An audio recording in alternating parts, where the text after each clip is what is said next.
All right, friends. So today I'm going to ask Jeremy about something we call OC groups. And let me just tee it up for you guys. One of the things that we run into oftentimes with groups is what happens next. So Jeremy, on that note, what do you think should happen next after small groups, and tie that into the vision for OC groups? That's right. So what should happen next is we should all take the call of Jesus in Matthew 28:18. Wait, is it 28:18? 28:18 through 20. Yeah, it is 28:18. Emphasis 19. I don't know. Cut. Yeah, I think so. What we should all do is take the call of the Great Commission in Matthew 28:18 serious, and we should all step forward and lead our own OM groups or do something discipleship in our lives, leading others to be disciples and make disciples. However, you mean not another Bible study with my same group? You could continue on with that, but there should be more. You could continue on with your same group of guys, and we'll talk about that's OC groups, but nothing wrong with that. But it shouldn't be the only thing, right? The Great Commission wasn't about, hey, find a bunch of people and never go to the ends of the earth, teaching people to obey what I said. That was not what it said. Don't create holy huddles of friends that you love to hang out with. Therefore, you don't actually disciple others. Yeah, it's okay to create those. I have those, but it's not the only thing, right? Yeah. And that's what people, they just look for the next thing, the next study. So how do we handle that? How do we make sure that we understand we don't live in a perfect world? We don't live in even a perfect Christian culture where everyone's walking out their faith at the same level. We also understand that it took me and you, Alex, many years to get to the point that we walked out in faith some of the things we're walking out. And we're still not walking certain things out that we should be walking out. So we understand there's a progression, right? There's seasons and timing and things. That's right. Circumstances. Right. And there's a sanctification process everybody goes through. But I'm not trying to make excuses for people. And I hope nobody hears that and says, well, that's just me. I'm through that process. No, you should go now because God calls us to go now, and you're ready because ordinary doesn't disqualify you. We know all that. So then the question was, well, how do we do something that keeps people engaged? So we created these things called OC groups, ordinary community groups. They're modeled off of a question that I'm in a group. And the main question of that group is, how is your heart? And so it's so impactful. I don't know that you can ask anybody that question. Ask somebody at the coffee shop instead of how's your day, how's your heart? I don't care if they're a believer. I don't care if they're an atheist. If you ask someone how your heart, it gives you a different response. It's completely different. If I say, if somebody said to me last week, how's your day? Oh, it's pretty good. Yeah, it's been a great day. Or if somebody said last week, how's your heart? I would say, it's kind of sad. I dropped my kid off at college. And to be honest with you, my heart's a little sad right now, right? Yep. Completely different response. So it's, how is your heart? And I just want to say, if you're not doing it, so the idea is after your group ends, to keep everyone together and on track towards discipleship, you do this thing called an OC group. The OC group asks the simple question, how's your heart? Everyone answers it. It's not about the weather. It's not about politics. It's truly about what's in your heart and what's God saying to you. And then we end it with, what's God saying to you? What are you going to do about it? And we remind everyone every week that the reason we're here is to incubate discipleship, right? So the purpose is to incubate discipleship around the question of how your heart is and what's God saying to you and what are you going to do about it? It's super simple. But I wanted to talk about it with you, Alex, because as simple as it is super effective. Yeah. It is not a replacement for discipleship, and it is a form of discipleship. It is. I mean, we're still discipling each other. It's not a replacement for going and making disciples. It's a incubator to make disciples. And it's very important that you make that clear. Yep. But man, I have every guy in my group and that comes to this OC group. They all leave saying, this is better than a therapy session. This has centered me back on Christ. This has encouraged me to walk out my faith. They start asking questions of, yeah, I wonder if we shouldn't do a group down valley with a bunch of wrestling coaches. I wonder if we shouldn't do a group. Like, these are the questions that are being asked.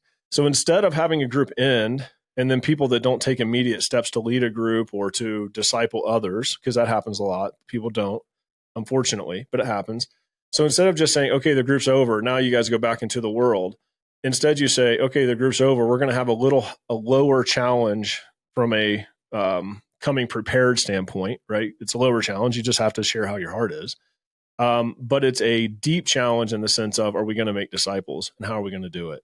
And so I have found it to be extremely effective. Not only in my own life, I mean, I love it. Just going there, I feel like when I leave, a weight is lifted off of me. It allows me to verbalize things that are ruminating in my mind and my heart. It allows people to speak into my life. It allows me to hear other people tell about how their heart is, which then pricks my heart in many subject areas. And then it allows me to ask myself, well, what is God saying to me in this moment? And what am I going to do about it?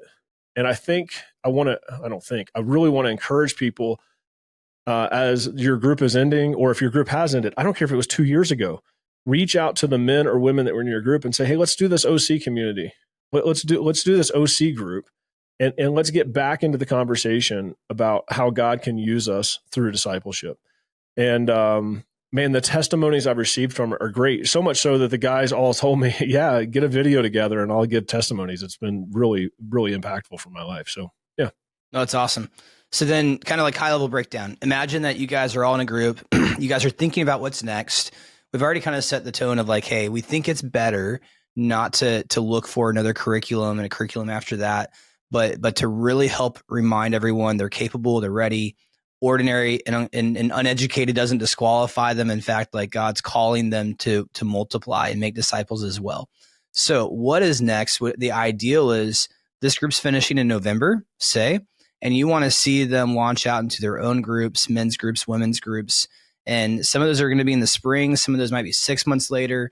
They're going to vary when they launch out, but you have this question mark of what do we do between now and when our participants and everyone in our group begins to lead their own groups.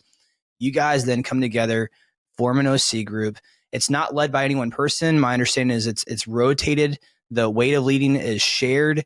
There's not the same high level commitment. If you can't make it, you don't need to feel bad, but you guys might be meeting weekly right now or bi-weekly right now or monthly. We're bi-weekly in our OC group. Yep. And then as you guys have people who are all like, you guys are really like, you're a team. This is really like a team huddle where you're carrying the conversation around like intimacy with Jesus, ongoing that discussion, and the lifestyle of disciple making and rooting people on to lead and launch their own groups and do disciple making efforts. And like Jeremy said, this is an incubator group. You guys can dial it back. If you're doing weekly right now or bi-weekly, as you have people who start to lead their own groups, you could do monthly, but it allows you to stay together and continue the discussion and the experience that you've already had with each other while you encourage one another to go on and start disciple making. Is that right? Yeah, it's of course we want to see people be there, but it's not the same requirement of attendance as your ordinary men's group, right? And so you may have a guy miss 2 times in a row and then show up, or you may, yes, other guys are there every time. Yep. I'm going to miss a couple 2 times in a row because I'm probably going to be in the Elkwoods. Yep. It's okay. Like somebody else will lead it and we'll move forward. Yep. But yeah, it's a great way to stay connected, not only with each other, but connected in the core values of ordinary movement, which are tenets of our faith, and also encourage each other in discipleship. Now, I just want to say, because I don't want people to mishear us. If you want to do another study with your group, do another study with your group. Like, you can ask, what's the next study? That's not necessarily the problem. It is the problem because most people only have the capacity to do one thing at a time because they have jobs and kids and everything else. So if you have the capacity to do a study and also disciple others, then do a study with your former group and disciple others.